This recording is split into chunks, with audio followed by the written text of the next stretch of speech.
Olá, seja bem-vindo ao meu canal. Meu nome é Marco Teles e hoje nós vamos falar sobre o que temos colocado nos stories aí, e nós vamos tratar sobre homeschooling, algumas considerações sobre homeschooling do ponto de vista evangélico, né? Do ponto de vista cristão evangélico.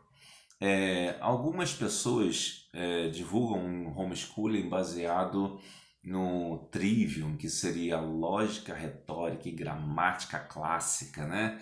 Entendem que o homeschooling padrão seria esse, mas me parece que não é, né? Inclusive, outras pessoas em alguns livros de homeschooling mostram que é uma outra forma de atuar, né?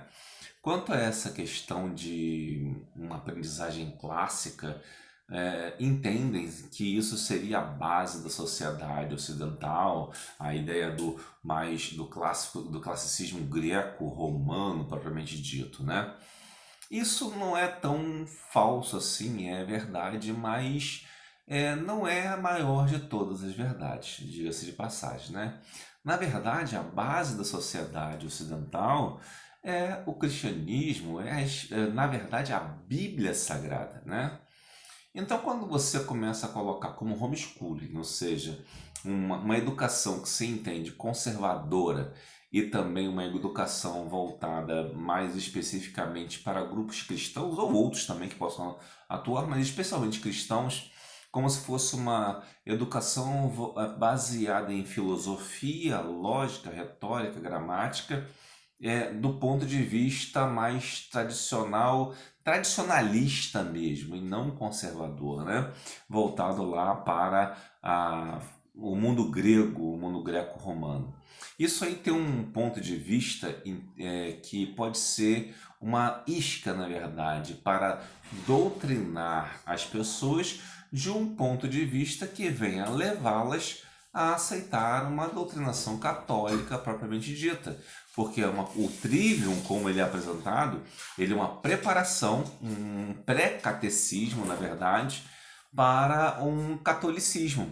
Então, quando você pensa em trivium como uma alternativa de homeschooling, você não deve imaginar que o trivium é a única alternativa, até porque muitos se formaram, inclusive vários vultos históricos estudaram em casa, né? E foi pela Bíblia propriamente dita, não pelo trivium, como dizem. Então, precisamos tomar cuidado com isso. Porque às vezes alguns evangélicos estão pegando essa preparação para um catecismo católico, que é o trivium, e achando que é a única forma de homeschooling que pode existir para o Brasil e que podemos usá-la, né? Então, eu não quero também trazer para você a melhor forma de homeschooling aqui. Eu só quero fazer uma crítica, uma consideração e te dar algumas pistas, né? Porque eu acho que você não precisa ter tanto um método próprio, né? Um método adequado para isso, no sentido de que aquele método você vai seguir e vai ser aquilo radical, né? Até porque isso aí não faz parte de uma educação familiar, né? Na família, nós temos uma dinâmica, e essa dinâmica, muitas vezes, não permite que tenhamos procedimentos muito engessados. Na verdade, o que acontece com o Trivium é que você acaba tendo um certo método engessado que você tem que seguir. Mas quando você adota o homeschooling, e tem filhos, às vezes você vai ter filhos em idades diferentes, estudando conteúdos diferentes com os pais ali ao mesmo tempo, certo? Então não pode ser uma coisa muito engessada, como também não pode ser uma coisa muito louca, né? Muito solta, né? O que eu recomendo a você? Vamos recomendar aos pais, né? Os pais, fala dos pais. Bom, um pai que queira praticar homeschooling, a primeira coisa que ele precisa saber é que não pode ser um casal neurótico, tá?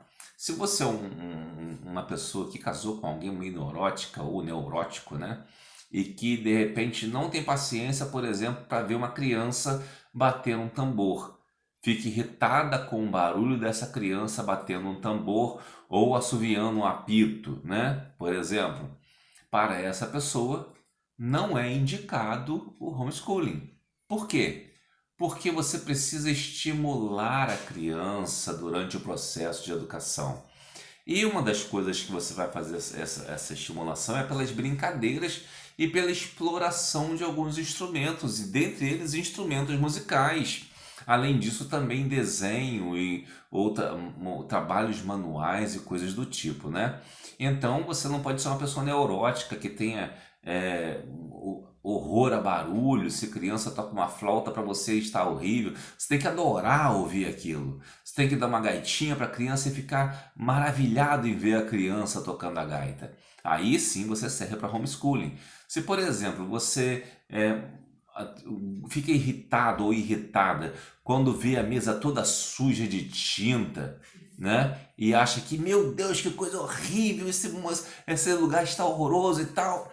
O homeschooling não é para você. Não é para você, porque quando a criança vai experimentar, ela vai sujar, ela vai fazer barulho, ela vai fazer bagunça. Então é necessário que você tenha paciência para isso, tá? Não é querendo pensar que você vai pegar o homeschooling e vai fazer simplesmente porque quer, né?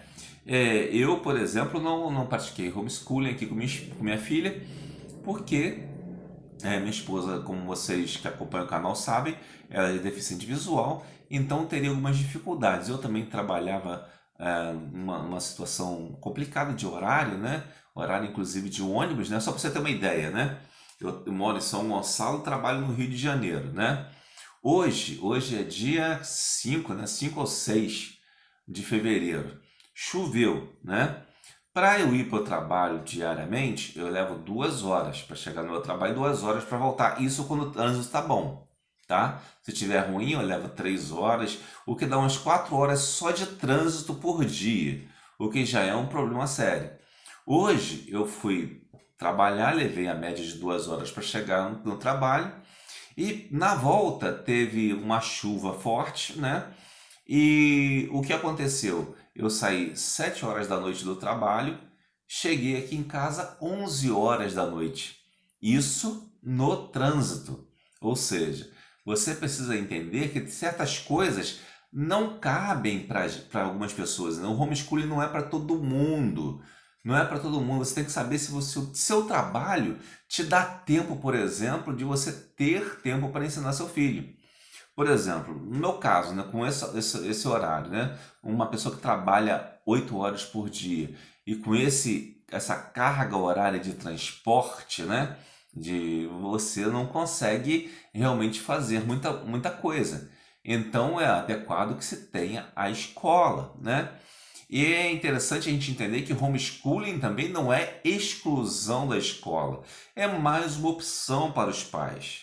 Primeiro, nós vimos que os pais precisam ter um temperamento, ter uma disposição adequada, precisam ter tempo no seu trabalho para isso, né?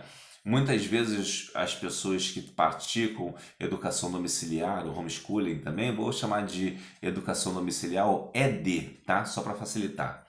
Muitos que praticam ED, né? As mães geralmente ficam em casa, né? E as mães cuidam dessa questão. Os pais, quando chegam em casa, acabam colaborando também. Então é interessante saber que o primeiro ponto aí é saber que os pais precisam ter condições de fazer homeschooling. Se não tiver condição, não bota seu filho na escola, né? Não vai insistir para fazer bobagem, né? Não ter condição de fazer. Bom, outra coisa que você precisa fazer, além como pai também, você precisa ser alguém que tenha capacidade e vontade de estar seguindo os seus filhos o tempo todo, né? A Bíblia nos diz, lá em Deuteronômio 6, que devemos ensinar aos nossos filhos o amor a Deus, andando pelo caminho ao deitar-se ou levantar-se, né? Significa que você deve estar acompanhando o seu filho o tempo todo, né? Especialmente no homeschooling, né? Onde, de um modo geral, todos os pais devem fazer isso, obviamente, mas com suas limitações, mas devem fazer. Mas quem está no homeschooling deve estar mais tempo fazendo isso. Se você é daquela pessoa também que gosta de passear, de sair, de fazer grandes tarefas e coisas do tipo, né? e quer um tempo só seu, você não gosta de dividir o seu tempo com outras pessoas, também não dá para você. Sinto muito. Então a gente tem que quebrar alguns mitos que fazem as pessoas não entender o que estão fazendo, vão defendendo como se fosse uma ideologia, quando não é, é uma opção, entendeu? Cuidado com isso, que alguns acabam não avaliando a si mesmos se podem fazer isso, né? E não poder fazer, mesmo querendo fazer, não é uma limitação, é sempre, não é uma limitação, o que eu quero dizer, não é uma limitação na sua vontade, né? É uma limitação das circunstâncias, tá? É uma limitação das circunstâncias e você tem que se adequar às circunstâncias da melhor forma possível. Bom, continuando, né? Vou falar aqui especificamente de seguindo um caminho como se fosse uma criança só, tá? Seguindo desde a parte da educação infantil até o ensino médio, tá? Para você entender como você poderia fazer, né? Então, outra coisa importante é que os pais precisam disciplinar os seus filhos, precisam ter autoridade para discipliná-los. Não podem ser pais que tenham as rédeas frouxas de seus filhos, para que não consigam controlá-los e educá-los de forma correta, né? Bom, então pensando no homeschooling, você precisa entender o seguinte: você, como pai, também precisa ter capacitação para isso, para praticar o homeschooling. Essa capacitação não precisa ser uma capacitação superior ou coisa do tipo, mas você precisa ter também, né? Primeira coisa, você precisa saber o fundamental, né? Português, matemática, geografia, história. Você precisa ser uma pessoa que goste de ler e que leia muitos livros para poder estar inteirado e poder acompanhar os seus filhos das disciplinas e que tenha também livros, né? Isso é uma preparação interessante. Você precisa ter livros que mostrem, por exemplo, planos de aula, não só a matéria, com alguns planos de aula. Você precisa ter livros de brincadeiras, né? Existem livros para você comprar até na internet, da Amazon, você encontra vários, né, de jogos, né, jogos lúdicos e tal. Você precisa ter brincadeiras para brincar com as crianças pequenas, né, especialmente. Né, você precisa ter livros que são coletâneas de trabalhos manuais para você fazer com as crianças. Você precisa comprar materiais, especialmente para as crianças pequenas, materiais de desenho, pintura, instrumentos musicais mais baratos, como por exemplo um tamborzinho, um pandeirinho, uma flautinha, uma gaitinha mais barata, uma gaitinha diatônica e coisas do tipo, para que a criança experimente aquilo. Aconselho que você compre também, conforme for a possibilidade, né? Você não precisa sair correndo e comprar tudo de uma vez. Um ukulele, que é aquele violãozinho pequeno havaiano, que é bem interessante e fácil de aprender e pode ajudar e você aprenda a tocar para cantar músicas com as crianças. Compre também alguns tanto CDs, os CDs não são nem tão bons assim, né? É bom que você compre coletâneas de cantigas de roda que já venham com cifras ou coisas do tipo. Ou você pega essas coletâneas, mesmo que não venham com cifras, e que venha com algum CD para ensinar essas cantigas de roda, ou cânticos da APEC, Aliança Pro Evangelização de Crianças, que são cânticos evangélicos e que já vem com a partitura, com a letra adequada para cantar com as crianças, com temas apropriados para cada assunto, né? E você usar esse tipo de material para cantar com as crianças e acompanhá-las, né? Usar o ukulele, aprenda o ukulele, é muito importante. Se você não sabe tocar violão, por exemplo, o ukulele você aprende em muito pouco tempo. Além disso, você precisa também ter jogos didáticos. Você não vai ensinar uma criança nada de forma adequada se você não tiver jogos didáticos, né? Vou contar uma experiência minha aqui quando eu era criança. Eu comecei a aprender, inclusive, com esse negócio de homeschooling, né?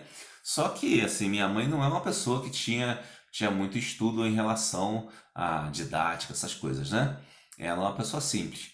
Mas ela me ensinou que o abecedário que a gente falava antigamente, né? O alfabeto, né? E basicamente a ler também, isso tirava leitura, pegava alguns livrinhos de escola e ensinava pra gente. A gente com 5 anos já estava já estava lendo, 5, 6 anos já estava lendo, né, tranquilamente, porque aprendi em casa, né? E não era nada muito elaborado, tá? Era uma coisa bem simples, era tipo, senta aí e estuda, repete, repete até aprender. Era assim, era simples, né? Mas era um outro tempo, né? E é interessante que, por exemplo, teve um momento em que ensinaram pra gente matemática, né? Ensinaram os números e tal, só que houve um problema. Por exemplo, quando os meus parentes, né, foram ensinar matemática lá, ensinaram da seguinte forma: ensinaram a conta de um número sobre o outro, né, mais, menos, multiplicação, divisão, e depois começaram a achar que um número só era pouco, né? E botava uma carreira assim, 10 números em cima, 10 números embaixo, multiplica. Ai, rapaz, aquilo era assim um terror para a criança, né? Então devemos tomar cuidado também, que às vezes o excesso de zelo pode acabar gerando problemas. Eu tive muitos problemas com matemática por causa disso, né? Já lá atrás já gerou aquela ojeriza matemática. Então é bom tomar cuidado com isso. Depois, um primo meu, ele me ensinou matemática, fazer cálculo mental, por incrível que pareça. Aí com o cálculo mental eu aprendi muita coisa. Aí quando cheguei na escola fazendo aquilo, acharam que eu estava colando, porque eu não sabia nada de matemática, né? Aí a professora foi saber como que eu fazia e a professora, uma estagiária, né? Ela estava envolvida com mestrado lá, ou alguma coisa do tipo. Eu fiquei, a primeira vez que eu ouvi falar em mestrado, que era que ela estava fazendo, aí ela veio saber como que eu fazia as contas. Aí o que que ela fez? Ela desfez tudo que meu primo ensinou. Aí criou aquela confusão na minha cabeça, uma freireana, diga-se de passagem, e desaprendi matemática novamente, né? Então, e o meu primo tinha dito, ó, não conta pra ninguém como eu te ensinei, porque eu não quero que você conte. Ele não quis explicar por quê, né? Mas ele sabia que iriam desfazer o que ele fez, né? Então acabou que gerou esse problema. Por quê? Porque eu não aprendi da forma correta, né? Você tem que aprender matemática partindo do concreto para depois ir para o abstrato. E quando você vai para o abstrato, você vai ficar fazer 1000 continhas com um número embaixo do outro. Depois 1000 continhas com dois números em cima e um embaixo. E por aí vai crescendo aos poucos.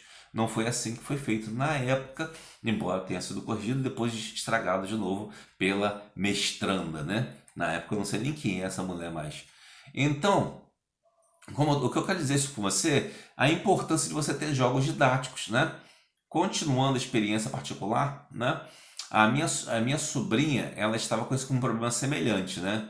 Porque minha irmã, que era a avó dela, é, foi a minha irmã que me ensinou também essas coisas, né? Dessa maneira, e ensinando assim para minha sobrinha também. Aí minha sobrinha estava com dificuldade em matemática exatamente por causa disso, né? Então eu já tinha feito pedagogia e pensei, ela vai aprender com jogos didáticos. Comprei alguns jogos didáticos, ensinei alguma coisa de Soroban para ela. Indico que você procure aprender Soroban, procure isso na internet, no YouTube, que é muito importante para aprender matemática. Aí depois eu comprei material dourado também e barrinha Cuciner, que é para ensinar fração. Então, eu não vou entrar em detalhes, mas o que interessa é que. E o que acontece? Minha sobrinha aprendeu matemática. Aí a outrazinha, irmã dela, que era menorzinha, ela foi vendo a irmã aprendendo e começou a jogar também. Resultado: as duas hoje manjam de matemática facilmente. Por que eu contei essa história para você? Porque é importante que, se você quer se dedicar ao homeschooling, você tenha um conhecimento adequado de como fazer isso e as ferramentas necessárias, tá? Isso aí você encontra com essas dicas que eu te falei, procurando jogos didáticos. Os jogos didáticos, as brincadeiras didáticas, né? E outras músicas didáticas e outras coisas, músicas não, músicas de roda ou músicas evangélicas infantis, você vai encontrar em vários livros e algumas vêm até com indicação de idade para você usar e com o material que você vai usar. Os, os trabalhos manuais também são extremamente importantes, tá? Então, além disso, você precisa estudar a disciplina. Agora, como que você vai estudar essa matéria que você precisa passar para o seu filho. Inicial, vamos supor que você, se está querendo isso, você deve ter pelo menos o ensino médio, né? Para poder conseguir seguir isso em frente. Então, eu supondo que você tem o ensino médio, para poder continuar essa apresentação com seu filho, eu aconselho a você a fazer cursos de pré-vestibular, tá? Faça um pré-vestibular não para fazer prova, mas para rever a matéria, né? Você vai lá, paga um curso pré-vestibular, você e sua esposa, né? Ou você e seu marido, faz um curso de pré-vestibular, você vai aprender português, matemática, história, geografia, física, química e vai rever aquilo tudo. E não faça uma vez só, não faça o pré-vestibular alguns anos seguidos. Quando você vê, você vai ter relembrado tudo que você estudou há tempos atrás e vai estar apto a ensinar seu filho melhor. E outra coisa, né? Acostume-se a assistir aulas, especialmente na escola bíblica dominical. Se você quer que seu filho seja alguém que esteja apto para estudar, também mostre que você estuda. Vai à igreja, leve ele à igreja também para ele estudar. Outra coisa importante, você precisa ler e ler na frente do seu filho. Se seu filho é um bebezinho, dê para ele livros de plástico, né? Aquelas boiazinhas de plástico que, em forma de livro, dê para ele que ele vai adorar. E dê também aqueles livros mais acartonados, que são mais grossos, próprios para criança, são até caros os livros, mas vale a pena o investimento. Dê aquilo que a criança ela vai rasgar, ela vai babar, vai fazer tudo naquele livro, mas o que interessa é que ela está criando um relacionamento com o livro e com isso ela vai tomar gosto pela leitura. Foi assim que fizemos com minha filha. Ela tinha livro até para levar para a banheira, né? Quando ia tomar banho, ela já ia tomar banho com um livro. E hoje ela é uma escritora, então, ou seja, funciona, entendeu? Você tem que dar exemplo. Outra coisa, a criança é muito pequena, é um bebezinho, tenta botar no quarto, né? Por exemplo, um quadro branco e tente desenhar nesse quadro branco. Se você não sabe desenhar, faça o desenho primeiro com uma caneta amarela, né? Que amarela é clarinho, né? E depois venha cobrindo, fazendo todos os erros ali com amarelo, se você tiver o esboço. Não vou entrar em detalhes para você, mas você já entendeu. Aí depois você vem com uma caneta preta e faz o desenho e deixa a criança ver isso. Deixa a criança ver também nesse mesmo quadro você fazer contas. Faça contas no quadro. Ali, quando você está com a criança no colo, está fazendo conta no quadro. E a criança está vendo aquilo. Quando a criança quiser, deixe ela, maiorzinho um pouquinho, não bebezinho, deixe ela também rabiscar. Né? Compre um quadro mais baixinho, né? Para ela poder rabiscar ali à vontade. Isso também é importante. Quando ele vai chegando a uma idade maior, né, especialmente, você deve botar mais disciplina. Por quê? Né? Já seria aquele mais ou menos 7 anos em diante, né? 7 até os 10 anos.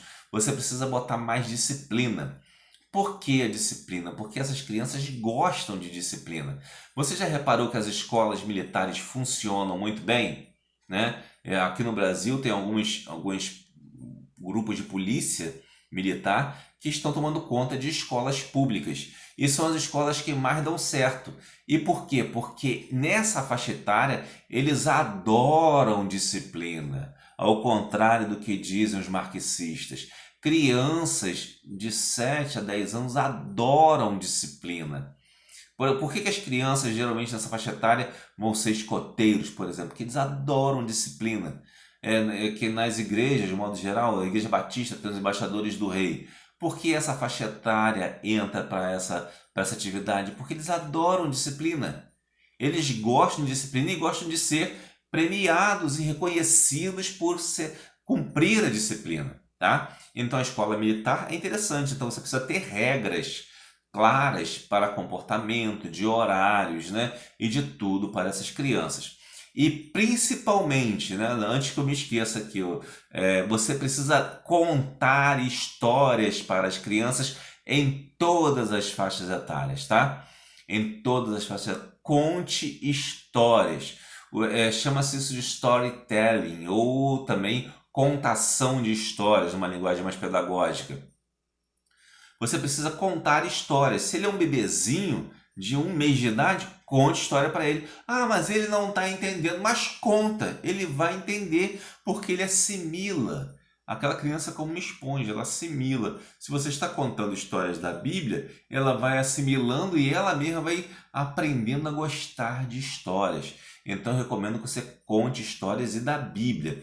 Para você encontrar histórias da Bíblia facilmente, você vai procurar na Sociedade Bíblica do Brasil um livro que é sobre histórias bíblicas. É uma coleção de livros, tem uns 15 livros ou 20, mas tem mais de 230 histórias bíblicas ali e muito bem feitas. E qual é a vantagem desse livro da Sociedade Bíblica? Que agora eu não lembro o nome, mas é uma série para ensinar criança, para educação religiosa, né? A vantagem é que as histórias estão com os versículos bíblicos. Não são histórias recontadas, são os versículos bíblicos que você pega, lê e conta para a criança. E lê o versículo bíblico. Aí, pensando bem, como aquela educação propedêutica ao catolicismo, né? Propedêutica ao catecismo católico, usa a educação clássica para poder introduzir na filosofia, exatamente porque a filosofia é a base da teologia católica e não a Bíblia, né? Então, por isso, eles usam esse termo. E você, como pai evangélico que quer educar seu filho em homeschooling com a Bíblia, você deve contar histórias bíblicas. Levar seu filho para assistir o culto, né? Levar seu filho para a escola dominical e coisas do tipo. Ouvir músicas evangélicas em casa, né? De boa qualidade, especialmente, né? Tem algumas músicas evangélicas hoje que são monstruosas, mas você deve ouvir especialmente músicas do cantor cristão. Ouvir música clássica também é importante. Não, diria até que você pode ouvir também música mais secular, de boa qualidade, que não ofenda os valores morais, obviamente, né? Então, eu acho que dei algumas dicas, essas dicas parecem ser interessantes, né? Eu acho que você deveria pensar nisso, né? Será que você está pronto para isso, né? Outra coisa, mais uma dica, lembrei agora. Você também deve procurar estudar algumas coisas como doutrinas da sua igreja, né? Se você é um cristão batista, né, por exemplo, veja quais são as doutrinas batistas. Compre revistas GBD de doutrinas batistas e estude. Você tem que tê-las na ponta da língua, tá? Outra coisa, você também deve comprar um livro de teologia sistemática e estudar teologia sistemática, tá? Não é difícil, não é tão difícil não. Tem uns livros que são difíceis sim, mas tem um livro muito bom chamado Manual de Teologia Sistemática de Zacarias de Aguiar Severa, se não me engano. Você encontra na Amazon até para Kindle esse livro, né? E esse livro é bom porque ele é uma linguagem acessível, é uma linguagem didática, sem muito teologiquez, digamos assim, sem tentar enfeitar muita coisa. Então ele é muito bom, especialmente para leigos também. Outro livro que seria interessante, embora a leitura seja um pouquinho mais pesada, é Esboço de Teologia Sistemática de Langston, né? Também interessante. Acho que esse está até esgotado, mas você encontra até na internet ele, né? É interessante isso, então, que você tem essas visões. Eu fiz aqui considerações soltas sobre o ED, né, ensino domiciliar, o homeschooling, como você queira, para que você crie suas próprias condições. Como eu disse para você, o homeschooling ele não precisa ser um negócio rígido, com um padrão rígido de procedimentos. Não é um algoritmo, né? Você tem que criar seu filho com a vida. E é interessante também que você prepare seu filho para provas, né? Para exames, né? E no homeschooling você precisa fazer exercícios com seus filhos, passar exercícios para os seus filhos, consegui-los na internet, em outros lugares, e passar esses exercícios para ele estudar aquelas disciplinas. Além disso, é importante que você siga a legislação. Não vou falar de legislação aqui, tem outros vídeos na internet que falam melhor sobre isso, né? E essas suas crianças elas precisam passar por exames, tá? Para que possa se avaliar se elas estão aprendendo realmente o que elas pretendem, né? Inclusive, a nossa ministra dos Direitos Humanos, da Mulher dos Direitos Humanos, né, ela está defendendo essa bandeira do homeschooling, né? Então vamos aproveitar isso, né? Agora, lembrando, não abandone a escola se você não tem condições de fazer homeschooling, tá? Não vai dizer, eu detesto a escola por causa... Não, você vai fazer o seguinte, você vai botar seu filho na escola e vai orientá-lo, vai perguntar a ele a cada dia o que ele aprendeu lá, especialmente nas séries mais pequenas, né? Mas menores. Você vai perguntar o que ele aprendeu lá e vai até dar conselhos a ele em relação àquilo que ele aprendeu. Isso fizemos com nossa filha, inclusive já no ensino médio, né? Às vezes acontecia alguma coisa e a gente dava uns conselhos para ela para não fazer, porque não era adequado a um cristão e tal. Às vezes acontecia, ela falava, mas não tem nada demais, não vai acontecer nada. Aí a gente insistia e explicava, ó, se você fizer vai acontecer isso, isso e isso. Mas não é tocar terror, não. É ser óbvio, né? Ser lógico, né? E você vai dizer, isso aqui acontece, isso aquilo acontece. Aí às vezes ela desistia, falando, vamos deixar você ir, já que você está insistindo. Mas você sabe que se você vê que está errado, você fala para a gente que a gente não vai te criticar, a gente vai te acolher. Então ela ia e muitas vezes acontecia aquilo que a gente tinha dito. E ela dizia, poxa, eu tenho até medo quando vocês dizem alguma coisa, porque realmente acontece, especialmente minha esposa, né? Que ela é meio profeta, digamos assim, né? Então acontecia mesmo. Aí minha filha foi tomando confiança. Mais uma coisa, eu estou enfatizando muito os pais, porque são os pais que vão praticar isso, né? Você precisa que seu filho confie em você, tá? Você precisa que seu filho confie em você. E como que você faz com que seu filho confie em você? Prometa e cumpra, né? Ou se você vai, não, você acha que pode dar, mas não tem certeza, fala assim: eu vou dar se eu puder ou se eu conseguir, né? Se eu não conseguir, eu não posso dar. Você deixa direitinho para seu filho essa condição. Porque quando acontecia, ele te cobrar, você fala: o que que eu te falei? Eu disse que se eu pudesse, eu te daria, mas eu não pude. Por isso que você não recebeu. Da outra vez que eu pude e te prometi, eu não te dei. Aí seu filho vai dizer: foi verdade. Então você pode confiar em mim. Se eu pudesse, eu teria te dado. E é assim que funciona. Outra coisa, quando seu filho faz alguma coisa errada, você deve chamar a atenção dele e obrigar ele a pedir desculpas, para ele aprender a pedir desculpa pelos seus erros. Mas, por outro lado, quando você erra com seu filho também, você também tem que pedir desculpas a ele, para que ele saiba que a desculpa é uma regra para todos e não só para ele, né? Ele não se sentir ali, é como se fosse, digamos assim, usando esse termo assim, meio oprimido pelos pais. Não faça isso, tá? Peça desculpas aos seus filhos. Por isso que eu digo para você que o homeschooling não é uma coisa tão simples assim como se pensa, que é só seguir um método. Você tem que ler a Bíblia todo dia com as crianças. Outra coisa é fazer culto doméstico, né? Também todo dia, já que você vai estar em casa, alguém da família vai estar em casa para isso, deve fazer culto doméstico todos os dias.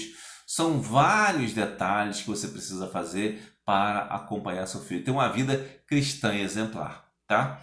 Então, embora tenha ficado um pouco, digamos assim, caóticas as ideias aqui, porque eu não escrevi um roteiro, eu fui falando como elas foram aparecendo na minha mente, né?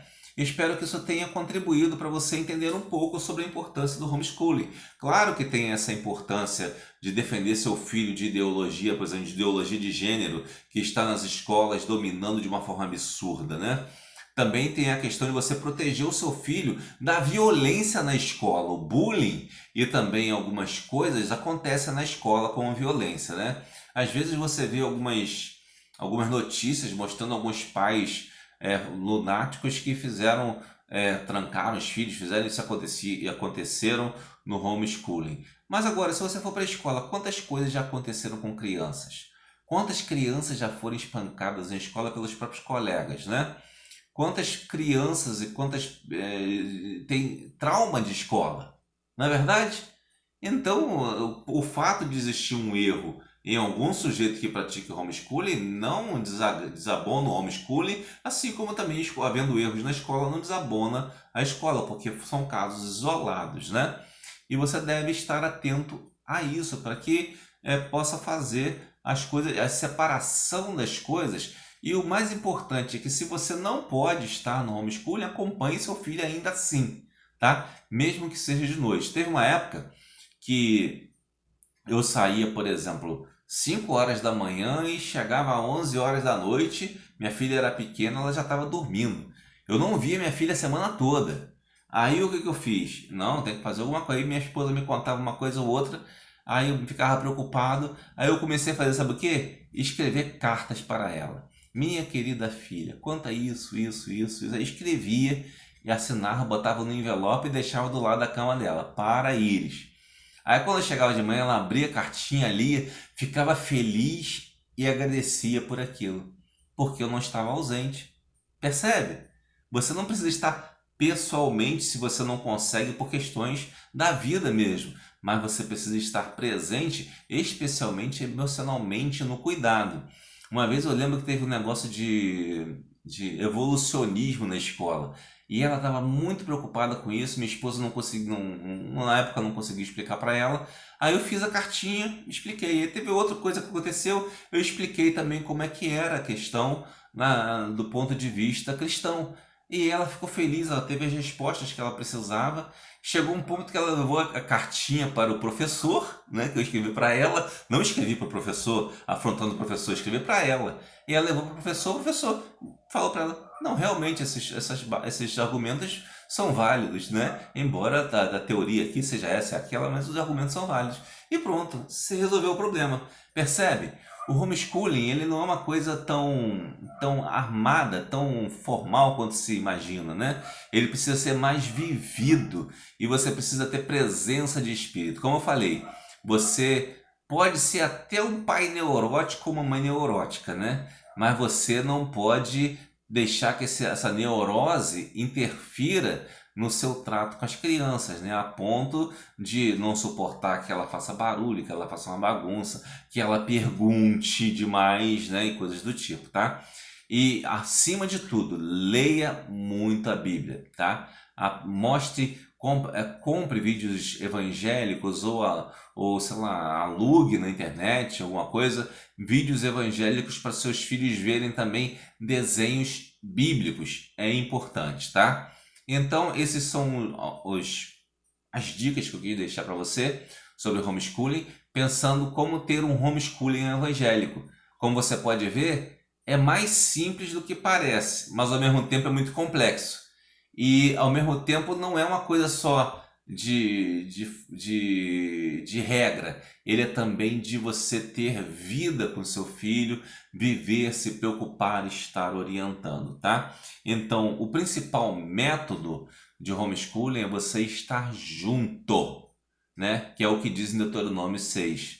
Estar junto com seu filho, andando pelo caminho. E mesmo que tenha alguma dificuldade, né?